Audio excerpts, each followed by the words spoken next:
ಸುಬ್ಬೂಸ್ kitchen ವೀಕ್ಷಕರಿಗೆಲ್ಲ ಸವಿರುಚಿ ವೀಣಾ ವೆಂಕಟೇಶ್ ಮಾಡುವ ನಮಸ್ಕಾರಗಳು.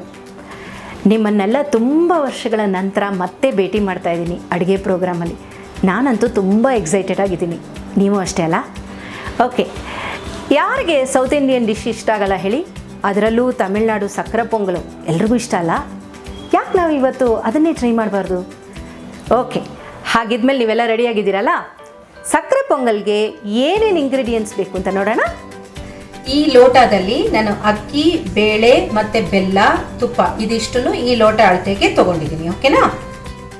So ಆ ಲೋಟ ಅಳತೆನಲ್ಲಿ 1 ಲೋಟ ಅಕ್ಕಿ, 3/4 ಲೋಟ ಹೆಸರುಬೇಳೆ, 1 ಲೋಟ ಆರ್ಗ್ಯಾನಿಕ್ ಬೆಲ್ಲದ ಪುಡಿ ಮತ್ತು 1 ಕಪ್ಪು ತುಪ್ಪ.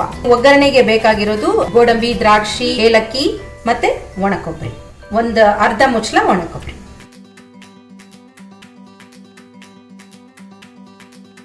ಮೊದಲು ಗ್ಯಾಸ್ ಹಚ್ಕೊಂಡಿದ್ದೀವಿ. ಒಂದು ಬಾಣಲಿ ತಗೊಳ್ಳೋಣ. ಅದರಲ್ಲಿ ಈ ಹೆಸರುಬೇಳೆ ಇದೆಯಲ್ಲ, ಅದನ್ನು ಸ್ವಲ್ಪ ಲೈಟಾಗಿ ರೋಸ್ಟ್ ಮಾಡ್ಕೊಳ್ಳೋಣ. ಅಂದರೆ ತುಂಬ ಕೆಂಪಗೂ ಆಗಬಾರ್ದು, ತುಂಬ ಸೀಸಲೂಬಾರ್ದು.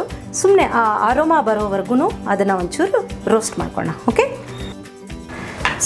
ಸೊ ಈ ಥರ ಮಾಡಿಬಿಟ್ಟು ಆಮೇಲೆ ನಾವು ಕುಕ್ಕರಲ್ಲಿಟ್ಟಾಗ ಅದ್ರ ಅರೋಮಾನೂ ಚೆನ್ನಾಗಿರುತ್ತೆ and it gives A totally different flavour. ಎಷ್ಟೋ ಜನ ಏನು ಮಾಡ್ತಾರೆ ಅಂದರೆ ಈ ಹೆಸರುಬೇಳೆನೂ ಅಕ್ಕಿನೂ ಒಟ್ಟಿಗೆ ಹಾಕ್ಬಿಟ್ಟು ಕುಕ್ಕರಲ್ಲಿ ಕೂಗಿಸ್ಬಿಡ್ತಾರೆ. ಹಾಗೆ ಮಾಡೋಕ್ಕಿಂತ ಮುಂಚೆ ಇದನ್ನು ಒಂಚೂರು ಲೈಟಾಗಿ ಒಂದು ಗೋಲ್ಡನ್ ಕಲರ್ ಬರೋವರೆಗೂ ಒಂಚೂರು ರೋಸ್ಟ್ ಮಾಡ್ಕೊಳ್ಳಿ. ಆ ಸ್ಮೆಲ್ ಬರೋದು ನಿಮಗೆ ಗೊತ್ತಾಗುತ್ತೆ. ಅದು ಬರ್ತಿದ್ದ ಹಾಗೇ ಯು ಕ್ಯಾನ್ ಸ್ಟಾಪ್ ಇಟ್. ಗಮನ ಇಟ್ಕೊಳ್ಳಿ ಅಷ್ಟೇ, ಸೀದಿರಂಗೆ ಕೈ ಆಡಿಸ್ತಾನೆ ಇರಬೇಕು. ಇಲ್ಲಾಂದರೆ ಸೀದೋದ್ರೆ ಅದು ಅಕ್ಕಿ ಜೊತೆ ಮಿಕ್ಸು ಆಗಲ್ಲ, ಚೆನ್ನಾಗೂ ಕಾಣಿಸೋದಿಲ್ಲ. ಈ ಥರ ಮಾಡಿದಾಗ ನಿಮಗೆ ಈ ದೇವಸ್ಥಾನಗಳಲ್ಲೆಲ್ಲ ಸಕ್ಕರೆ ಪೊಂಗಲ್ ಕೊಡ್ತಾರಲ್ಲ, ಮದುವೆ ಮನೆಗಳಲ್ಲೆಲ್ಲ ಸಕ್ಕರೆ ಪೊಂಗಲ್ ಮಾಡ್ತಾರಲ್ಲ, ಆ ಒಂದು ಫಿನಿಶ್ ಬರುತ್ತೆ. ಇಲ್ಲಾಂದರೆ ಏನಾಗುತ್ತೆ, ಒಂಥರ ಯೆಲ್ಲೋಯಿಶ್ ಕೈಂಡ್ ಆಫ್ ಥಿಂಗ್ ಬರುತ್ತೆ. ಅದು ಅಷ್ಟು ಚೆನ್ನಾಗಿರಲ್ಲ. ಎಷ್ಟೋ ಜನ ಹೇಳ್ತಾರೆ, ನೀವು ಮಾಡ್ದಂಗೆ ನಮ್ಮ ಕೈಯಲ್ಲಿ ಪುಳಿಯೋಗರೆ ಮಾಡೋಕ್ಕಾಗಲ್ಲ, ನೀವು ಮಾಡ್ದಂಗೆ ಸಕ್ಕರೆ ಪೊಂಗಲ್ ಮಾಡೋಕ್ಕಾಗಲ್ಲ, ಹೇಗೆ ಮಾಡ್ತೀರಾ ಮೇಡಮ್ ಅಂತ ಕೇಳ್ತಾರೆ. ಸೊ ಇದೇ ನಮ್ಮ ಸಣ್ಣ ಪುಟ್ಟ ಸೀಕ್ರೆಟ್ಗಳು. ಈಗ ಮೈಲ್ಡಾಗಿ ನಿಮಗೆ ಸ್ಮೆಲ್ ಬರ್ತಾ ಹೋಗುತ್ತೆ, ಒಂದು ಒಳ್ಳೆ ಅರೋಮಾ ಬರುತ್ತೆ. ಅದು ಬರ್ತಿದ್ದ ಹಾಗೇ ಯು ಕ್ಯಾನ್ ಸ್ಟಾಪ್. ಇದು ಆ್ಯಕ್ಚುಲಿ ಸಕ್ಕರೆ ಪೊಂಗಲ್ ಹೇಗೆ ಅಂತಂದರೆ ಆರೋಗ್ಯಕ್ಕೂ ಒಳ್ಳೆಯದು. ಯಾಕೆಂದರೆ ಹೆಸರುಬೇಳೆ ಅನ್ನೋದು ತಂಪು ಮಾಡೋವಂಥದ್ದು. ಸೊ ಏನಾಗುತ್ತೆ, ಆವಾಗ ಮನೇಲಿ ಒಂದು ತಿಂಗ್ಳಿಗೆ ಒಂದು ಸತಿನೋ ಅಥವಾ 15 ಡೇಸ್ಗೆ 1 ಡೇನೋ ಇದನ್ನು ಮಾಡಿಕೊಂಡ್ರೆ, ಯಾರಿಗಾದರೂ ಅಲ್ಸರ್ಸ್ ಇದ್ದರೆ ಬಾಯಲ್ಲಿ ಅಥವಾ ಹೊಟ್ಟೆಯಲ್ಲಿ ಅಲ್ಸರ್ಸ್ ಇದ್ದರೆ, ಹೊಟ್ಟೆ ನೋವಿದ್ರೆ, ಇದು ಒಂಥರ ಟ್ರೀಟ್ಮೆಂಟ್. ಆಗಿನ ಕಾಲದಲ್ಲೆಲ್ಲ ಹೆಂಗೆ ಮಾಡೋರು ಅಂದರೆ ಎಲ್ಲ ರೆಸಿಪೀಸು ಒಂದು ರೌಂಡು, ತಿಂಗಳಲ್ಲಿ 1 ರೌಂಡ್ ಫುಲ್ಲು ಎಲ್ಲ ರೆಸಿಪೀಸು ಮಾಡೋರು. ಯಾಕೆಂದರೆ ಒಂದೊಂದು ರೆಸಿಪಿನಲ್ಲೂ ಒಂದೊಂದು ಕೈಂಡ್ ಆಫ್ ಟ್ರೀಟ್ಮೆಂಟ್, ಮನೆ ಮದ್ದುಗಳು ಅಂತ ಹೇಳ್ತಾರೆ. ಆಗಿನ ಕಾಲದಲ್ಲಿ ಅಜ್ಜಿ ದೊಡ್ಡಮ್ಮ ಅವರೆಲ್ಲ, ವಯಸ್ಸಾದವರೆಲ್ಲ ಯಾಕೆ ಅಷ್ಟೊಂದು ವರ್ಷ ಗಟ್ಟುಮುಟ್ಟಾಗಿದ್ರು ಅಂದರೆ ಈ ಥರ ಒಳ್ಳೊಳ್ಳೆ ಅಡುಗೆಗಳು ಮಾಡ್ಕೊಂಡು ತಿನ್ನೋರು, ಆರೋಗ್ಯವಾಗಿರೋರು, ಒಂಥರ ಒರಿಜಿನಲ್. ಇವಾಗೆಲ್ಲ ಕಲಬೆರಕೆ ಆಗಿಬಿಟ್ಟಿದೆ ನಮಗೆ, ಅದರಲ್ಲಿ ನಾವು ಬೆಸ್ಟನ್ನು ಮಾಡಬೇಕಾಗತ್ತೆ. ಸೊ ಹಾಗಾಗಿ ಈ ಥರ ಒಂದು ಮನೆ ಮದ್ದುಗಳು ಅಂತ ಹೇಳ್ತೀವಿ ಇದನ್ನೆಲ್ಲ. ಇದು ಅಲ್ಸರ್ಸ್ಗೆ ಇದು ಹೆಸರುಬೇಳೆ ಪಾಯಸ, ಹೆಸರುಬೇಳೆ ಸಕ್ಕರೆ ಪೊಂಗಲು, ಇವೆಲ್ಲ ಹೇಳಿ ಮಾಡಿಸ್ದಂಗೆ ಇದೆಲ್ಲ ಮನೆ ಮದ್ದುಗಳಿಗೆ. ಸೊ ಹಾಗಾಗಿ ದಯವಿಟ್ಟು ತಿಂಗ್ಳಿಗೊಂದು ಸತಿ ಇದನ್ನು ನಿಮ್ಮ ರೊಟೀನಲ್ಲಿ ಸೇರಿಸ್ಕೊಳ್ಳಿ. ಮಕ್ಕಳಿಗೆಲ್ಲ ತುಂಬ ಇಷ್ಟ. ಸ್ವೀಟ್ ಅಂದರೆ ಯಾರಿಗಿಷ್ಟ ಇಲ್ಲ ಹೇಳಿ? ನೋಡಿ, ಈಗ ಅರೋಮಾ ಬರೋಕ್ಕೆ ಶುರು ಆಗಿದೆ ಮೈಲ್ಡಾಗಿ. ಈ ಸ್ಟೇಜಲ್ಲಿ ಇದನ್ನು ಇವಾಗ ಇಳಿಸ್ಕೊಳ್ಳೋಣ. ಯಾಕೆಂದರೆ ತುಂಬ ರೋಸ್ಟ್ ಆಗಬಾರ್ದು, ಅದು ಸುಮ್ಮನೆ ಜಸ್ಟ್ ಅರೋಮಾ ಬರೋವರೆಗೂ ಮಾತ್ರ. ಓಕೆನಾ? ಸೊ ಈಗ ಇಲ್ಲಿಗೆ ಈ ಪ್ರೊಸೀಜರ್ ಮುಗಿಯುತ್ತೆ. ಆಫ್ ಮಾಡ್ಕೊಳ್ಳಿ. ಇದನ್ನು ಸ್ವಲ್ಪ ತೆಗೆದಿಟ್ಕೊಳ್ಳೋಣ. ನೆಕ್ಸ್ಟ್ ಈಗ ಇದ್ರ ಜೊತೆಗೆ ರೈಸ್ನ ಮಿಕ್ಸ್ ಮಾಡೋಣ. ಓಕೆ, ನಾವು ಆಗಲೇ 1 ಲೋಟ ಅಕ್ಕಿ ತೆಗೆದಿಟ್ಕೊಂಡಿದ್ವಲ್ಲ, ಈಗ ಅದನ್ನು ಈ ಕುಕ್ಕರಿಗೆ ಹಾಕ್ಕೊಳ್ಳೋಣ. ಈಗ ನಾವು ಹುರಿದಿಟ್ಕೊಂಡಿರೋ ಮೂಂಗ್ ದಾಲ್, ಹೆಸರು ಬೇಳೆನ ಇದಕ್ಕೆ ಸುರ್ಕೊಳ್ಳೋಣ. ಘಮ್ ಅಂತಿದೆ. ಓಕೆ, ಈಗ ಇದನ್ನು ನೀರಲ್ಲಿ 2 ಸರಿ ತೊಳ್ಕೊಳ್ಳೋಣ. ಆಯಿತಾ? ಈ ಥರ 2 ಸರಿ ತೊಳ್ಕೊಳ್ಳಿ. ಆಮೇಲೆ ಇದಕ್ಕೆ ನೀರು ಹಾಕಿ, ಅಂದರೆ ನೀವು 4-5 ಕಪ್ ನೀರು ಹಾಕ್ಬೋದು ಧಾರಾಳವಾಗಿ. ಯಾಕೆಂದರೆ ಇದು ಸಾಫ್ಟಾಗಿ ಚೆನ್ನಾಗಿ ಪೇಸ್ಟ್ ಥರ ಆಗಬೇಕು. ಇದು ಉದುರಾಗಿ ಅನ್ನ ಥರ ನಾವು ಪಲಾವೆಲ್ಲ ಮಾಡ್ತೀವಿ ಆ ಥರ ಇರಬಾರ್ದು, ತುಂಬ ಸಾಫ್ಟಾಗಿ ಆಗಬೇಕು. ಸೊ ನೀರು ನೀವು ಸ್ವಲ್ಪ ಜಾಸ್ತಿ ಇಟ್ಟರು ನಡೆಯುತ್ತೆ. ಆ್ಯಂಡ್ ಡೈರೆಕ್ಟಾಗಿ ಇದನ್ನು ಕುಕ್ಕರಲ್ಲೇ ಮಾಡಿ, ಆಯಿತಾ? ಆವಾಗ ಚೆನ್ನಾಗಿ ಬೇಯುತ್ತೆ ಆ್ಯಂಡ್ ನಿಮ್ಗೆ ಒಳ್ಳೆಯ ಒಂದು ಕನ್ಸಿಸ್ಟೆನ್ಸಿ ಸಿಗುತ್ತೆ. 1 ಸ್ಪೂನು ತುಪ್ಪ ಹಾಕಿ, ಸೊ ದಟ್ ಅವಾಗ ಏನಾಗಲ್ಲ, ಅಡಿ ಹಿಡಿಯಲ್ಲ. ಅಟ್ ದ ಸೇಮ್ ಟೈಮ್ ನಿಮಗೆ ಅದು ಅಂಟ್ಕೊಳ್ಳೋದಿಲ್ಲ, ಕುಕ್ಕರಿಗೆ ಅಂಟ್ಕೊಳ್ಳೋದಿಲ್ಲ. ಒಂದು ಸತಿ ನೀವು ಅದನ್ನು ಸ್ಟರ್ ಮಾಡಿಬಿಟ್ಟು ಕುಕ್ಕರ್ನ ಕೂಗಕ್ಕೆ ಇಟ್ಬಿಡಿ. ಈಗ ಕುಕ್ಕರಲ್ಲಿ ಇಟ್ಟಿದ್ದೀವಿ. ಇದು 3 ವಿಸಿಲ್ ಬರಬೇಕು ಚೆನ್ನಾಗಿ, ಫುಲ್ಲಾಗಿ 3 ವಿಸಿಲ್ಸ್ ಬಂದಮೇಲೆ ಆಫ್ ಮಾಡಬೇಕು. ಆಮೇಲೆ ನೆಕ್ಸ್ಟ್ ಪ್ರೊಸೀಜರ್. ಈಗೇನು ಮಾಡೋಣ, ನಾವು ಅದು ಕುಕ್ಕರ್ ಕೂಗೋ ಟೈಮಲ್ಲಿ, ಈಗಲೇ ಬೇಡ, ಕುಕ್ಕರ್ ಇನ್ನೇನು 3ನೇ ವಿಸಿಲ್ ಕೂಗುತ್ತೆ ಅನ್ನೋ ಟೈಮಲ್ಲಿ ಬೆಲ್ಲ ಪಾಕ ಮಾಡ್ಕೊಳ್ಳೋಣ. ಯಾಕೆಂದರೆ ಮೊದಲೇ ಬೆಲ್ಲ ಪಾಕ ಮಾಡ್ಕೊಂಬಿಟ್ರೆ ಏನಾಗುತ್ತೆ, ಅದು ಗಟ್ಟಿ ಆಗಿಬಿಡುತ್ತೆ. ಸೊ 2 ವಿಸಿಲ್ ಬರ್ತಿದ್ದ ಹಾಗೇ ನಾವು ನೆಕ್ಸ್ಟ್ ಪ್ರೊಸೀಜರ್ ಅಂದರೆ ಇದು ಬೆಲ್ಲನ ಕರಗಿಸ್ಕೊಳ್ಳೋಣ. ಅದು ಕರಗಿಸ್ಕೊಂಡ್ಮೇಲೆ ಮಿಕ್ಕಿದ ಪ್ರೊಸೀಜರ್ ಹೇಳ್ತೀನಿ. ಈಗ ಕುಕ್ಕರ್ 3 ವಿಸಿಲ್ ಕೂಗಿದೆ. ಅದು ಅನ್ನ ಆರೋವರೆಗೂ ಇಳಿಯೋವರೆಗೂ ನಾವು ಈ ಪಾಕನ ರೆಡಿ ಮಾಡ್ಕೊಂಬಿಡೋಣ. ಬೆಲ್ಲದ ಪಾಕನ ಒಂದು ಬಾಣಲಿನಲ್ಲಿ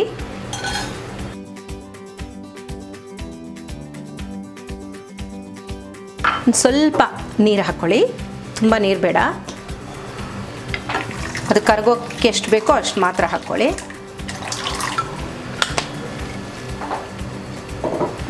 ಅಪ್ರಾಕ್ಸಿಮೇಟ್ಲಿ 1 ಲೋಟ ಅಷ್ಟು ಹಾಕ್ಕೊಂಡು ಇದನ್ನು ಕರಗಿಸ್ಕೊಳ್ಳಿ. ಆಮೇಲೆ ಇನ್ನೊಂದು ಹೇಳ್ತೀನಿ, ಇದರಲ್ಲಿ ತುಂಬ ಸಕ್ಕರೆ ಪೊಂಗಲಲ್ಲಿ ಮೇಯ್ನಾಗಿ ಹೈಲೈಟೇ ಬೆಲ್ಲ.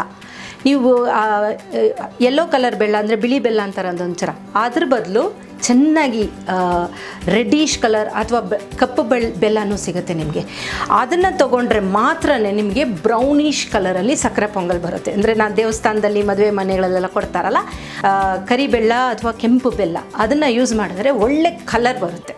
ಓಕೆನಾ? ಈಗ ನೀವೇ ನೋಡ್ತಾ ಇದ್ದೀರ, ಈಗಲೇ ನಿಮಗೆ ಈ ಕಲರ್ ಬಂದುಬಿಟ್ಟಿದೆ, ಸರಿನಾ? ಸೊ ಇದನ್ನು ಚೆನ್ನಾಗಿ ಕರಗಿಸ್ಕೊಳ್ಳಿ, ಫುಲ್ ಫ್ಲೇಮಲ್ಲಿ ಇಟ್ಕೊಳ್ಳಿ. ಯಾಕೆ ಮೊದಲೇ ಪಾಕ ಮಾಡಿ ಇಟ್ಕೋಬಾರ್ದು ಅಂತಂದರೆ ಏನಾಗುತ್ತೆ, ನೀವು ಅನ್ನ ರೆಡಿ ಆಗಿಲ್ಲ ಅಂತಂದರೆ ಅದು ಗಟ್ಟಿಯಾಗಿಬಿಡುತ್ತೆ, ಮತ್ತು ನೀವು ಪಾಕನ ತಿಳಿ ಮಾಡ್ಕೋಬೇಕಾಗತ್ತೆ. ಅದಕ್ಕೋಸ್ಕರ ನೀವು ಇವಾಗ ಅದೇನು ವಿಸಿಲ್ ಕೂಗಿದ ಮೇಲೆ ಇನ್ನೊಂದು ಚೂರು ಟೈಮ್ ಇರುತ್ತಲ್ವ, ಅದು ಆರೋವರೆಗೂ ಅಂದರೆ ವಿಸಿಲ್ ತೆಗಿಯೋವರೆಗೂ, ಆ ಗ್ಯಾಪಲ್ಲಿ ನೀವು ಈ ಥರ ಪಾಕ ಮಾಡಿ ರೆಡಿ ಮಾಡ್ಕೋಬೋದು. ಸೊ ಇದರಲ್ಲಿ ಕೆಲವೊಂದು ಸತಿ ಮಣ್ಣು ಇರುತ್ತೆ, ಬಟ್ ಆರ್ಗ್ಯಾನಿಕ್ ಬೆಲ್ಲ ತೊಗೊಂಡ್ರೆ ನಿಮಗೆ ಕ್ಲೀನ್ಡ್ ಬೆಲ್ಲನೇ ಬರುತ್ತೆ. ಸೊ ನಾನು ಈಗೆಲ್ಲ ಆರ್ಗ್ಯಾನಿಕ್ ವರ್ಲ್ಡ್ ಆಗ್ತಿದೆ ಅಲ್ವಾ, ಸೊ ಎಲ್ಲ ಆರ್ಗ್ಯಾನಿಕ್ ಪ್ರಾಡಕ್ಟ್ಸ್ ತೊಗೊಳ್ಳಿ ನಮ್ಮ ರೆಗ್ಯುಲರ್ ಇದಕ್ಕಿಂತ. ಸೊ ಆ ಬೆಲ್ಲ ತೊಗೊಂಡಿದ್ದೀನಿ ನಾನು. ಸೊ ಇದರಲ್ಲಿ ಫಿಲ್ಟರ್ ಮಾಡೋಕ್ಕೆ ಏನಿರಲ್ಲ ಅಂಥದ್ದು, ಮಣ್ಣು ಕಸ ಆ ಥರ ಏನಿರಲ್ಲ, ಕ್ಲೀನ್ಡಾಗಿರುತ್ತೆ. ನೀವು ಡೈರೆಕ್ಟಾಗಿ ಅದನ್ನು ಸುರ್ಕೋಬೋದು. ಓಕೆ, ನಾವು ಈಗ ಪುಡಿ ತೊಗೊಂಡಿದ್ದರಿಂದ ಬೇಗ ಕರಗಿಬಿಡುತ್ತೆ. ನಾವು ಫುಲ್ ಉಂಡೆ ಹಾಕಿದ್ರೆ ಸ್ವಲ್ಪ ಟೈಮ್ ತೊಗೊಳುತ್ತೆ. ಈಗ ನೋಡಿ ಅದು ಬಾಯ್ಲ್ ಆಗ್ತಾ ಇದೆಯಲ್ಲ, ಈ ಸ್ಟೇಜ್ ಸಾಕು, ಇದಕ್ಕಿಂತ ಜಾಸ್ತಿ ಅದು ಕುದಿಬೇಕಂತ ಏನಿಲ್ಲ. ಈ ಸ್ಟೇಜ್ ಇದ್ದಾಗಲೇ ನಾವು ಅದನ್ನು ಸ್ವಲ್ಪ ಉರಿನ ಕಮ್ಮಿ ಮಾಡ್ಕೋಬೋದು. ಈಗ ರೈಸ್ ಆಗಿದೆಯಾ ಅಂತ ನೋಡೋಣ.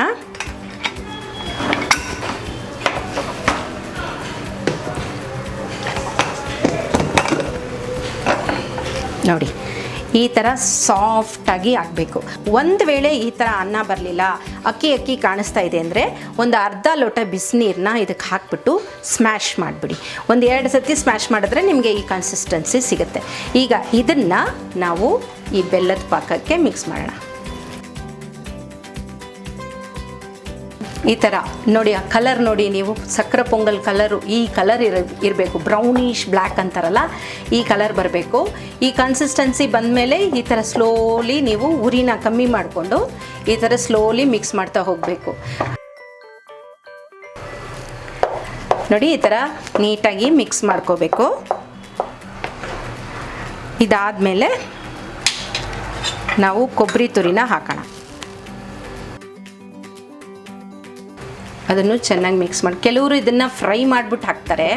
ಕೊಬ್ಬರಿನ ಫ್ರೈ ಮಾಡಿದ್ರೆ ಏನಾಗುತ್ತೆ, ಆ ಕ್ರಿಸ್ಪ್ನೆಸ್ ಬರುತ್ತೆ ಹೊರತು ಆ ಕೊಬ್ಬರಿದು ಆ ಎಸೆನ್ಸ್ ಹೊಟ್ಟೋಗುತ್ತೆ. ಸೊ ಆದಷ್ಟು ಡೈರೆಕ್ಟಾಗಿ ಹಾಕಿದ್ರೆ ಒಳ್ಳೆಯದು. ಕೆಲವೊಂದು ಐಟಮ್ಗೆ ಓಕೆ, ಬಟ್ ಸಕ್ಕರೆ ಪೊಂಗಲ್ಗೆ ಏನಾಗುತ್ತೆ, ಅದು ಕ್ರಿಸ್ಪಿ ಆದರೆ ಸಕ್ಕರೆ ಪೊಂಗಲ್ಗೆ ಚೆನ್ನಾಗಿ ಅನಿಸಲ್ಲ ಅದು. ಸೊ ಡೈರೆಕ್ಟಾಗಿ ಕೊಬ್ಬರಿ ಹಾಕಿ ಈಗ ತುಪ್ಪ ಹಾಕ್ಕೊಳ್ಳೋಣ. ಈಗ ನಾವು ತುಪ್ಪ ಯಾಕೆ ಹಾಕೋಬೇಕಂದ್ರೆ ಇದು ಅಂಟದೇ ಬರಬೇಕು. ಇವಾಗ ಕನ್ಸಿಸ್ಟೆನ್ಸಿ ಅಂದರೆ ಒಂದು ಕಪ್ ತೊಗೊಂಡಿದ್ದೀವಲ್ಲ ಅದರಲ್ಲಿ ಒಂದು ಅರ್ಧ ಹಾಕ್ಕೊಳ್ಳಿ ಫಸ್ಟು. ಬೇಕಂದರೆ ಮಿಕ್ಕಿದ್ದನ್ನು ಮಿಕ್ಸ್ ಮಾಡ್ಕೊಳ್ಳೋಣ. ಓಕೆನಾ? ತುಂಬ ಕ್ಯಾಲೋರೀಸ್ ಇದು. ಸೊ ಎವ್ರಿ ಟೈಮ್ ಮಾಡ್ಕೊಳ್ಬೇಕಾದ್ರೆ ಹುಷಾರಾಗಿ ನೋಡ್ಕೊಂಡು ಮಾಡ್ಕೊಳ್ಳಿ. ಬಾಕಿ ದಿನಗಳಲ್ಲಿ ಕ್ಯಾಲೋರೀಸ್ ಕಡಿಮೆ ಯೂಸ್ ಮಾಡಿ ಈ ಥರ ಸಕ್ಕರೆ ಪೊಂಗಲ್ ಮಾಡ್ಕೊಳ್ಳೋ ದಿನಕ್ಕೆ ಅದು ಮ್ಯಾಚ್ ಆಗಿಬಿಡುತ್ತೆ.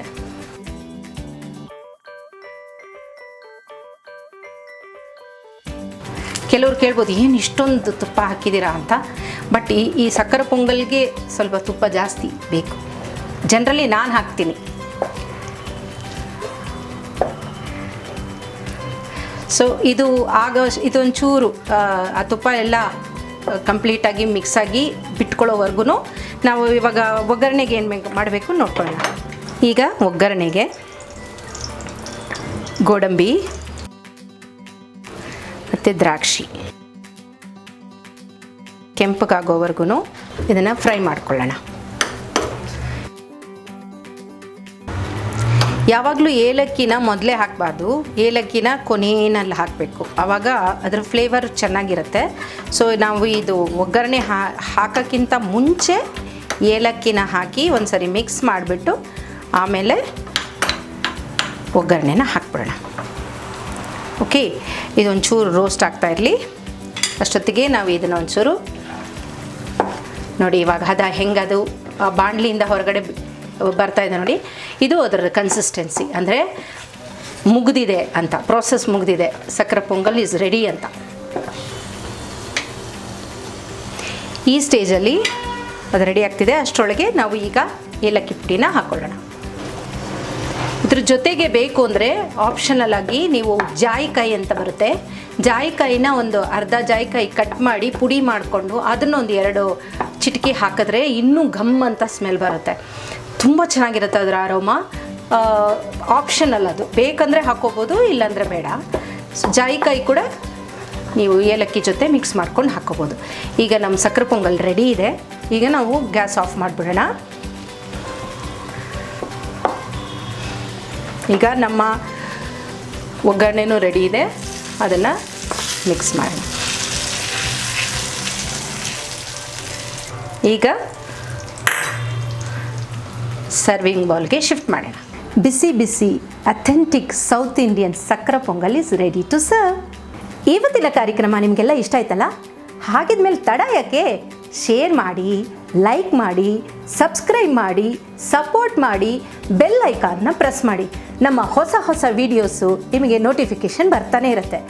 ಮತ್ತೆ ಮುಂದಿನ ಸತಿ ಇನ್ನೊಂದು ರೆಸಿಪಿ ಜೊತೆಗೆ ಮತ್ತೆ ಭೇಟಿ ಆಗ್ತೀನಿ. ಅಲ್ಲಿವರೆಗೂ ವೀಣಾ ವೆಂಕಟೇಶ್ ಸೈನಿಂಗ್ ಆಫ್.